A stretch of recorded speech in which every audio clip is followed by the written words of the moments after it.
টি-20তে West ইন্ডিজের মাঠে West ইন্ডিজের বিপক্ষে প্রথম ম্যাচ এবং পরবর্তীতে সিরিজ সর্বশেষ হোয়াইট ওয়াশ করার গৌরব অর্জন করেছে বাংলাদেশ ক্রিকেট দল। একাদশে এক পরিবর্তন নিয়ে টসে জিতে শুরুতে ব্যাটিংয়ের সিদ্ধান্ত নেয় বাংলাদেশ। লিটন এবং ইমনের আক্রমণাত্মক ব্যাটিংয়ে পাওয়ার প্লেতে প্রথম 5 ওভারে 44 রান তোলে বাংলাদেশ। ব্যক্তিগত 14 রানে লিটন এবং 39 রানে ইমন আউট হলে পাওয়ার প্লেতে সংগ্রহ দাঁড়ায় 54 রানে 2 উইকেট।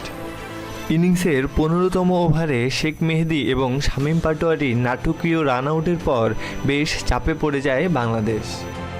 এর পরের গল্পটা জাকের আলীর। তানজিম সাকিবকে সাথে নিয়ে রীতিমতো ওয়েস্ট ইন্ডিজ বোলারদের উপর তাণ্ডব চালাতে থাকেন। 6 ছক্কা এবং 3 চারের বিনিময়ে 41 বলে 72 রানে অপরাজিত থাকেন জাকের, যার উপর ভিত্তি করেই 189 রানের বড় সংগ্রহ পায় বাংলাদেশ।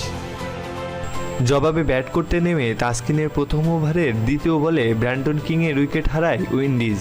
দ্বিতীয় ওভারে মেহেদী গ্রেভসকে ফেরালে চাপে পড়ে ওয়েস্ট ইন্ডিজ। পাওয়ার প্লেতে ওয়েস্ট ইন্ডিজ সংগ্রহ করে 3 উইকেটে 45 রান। বাংলাদেশি বোলারদের দৃঢ়তায় নিয়মিত বিরতিতে উইকেট হারাতে থাকে উইন্ডিজ।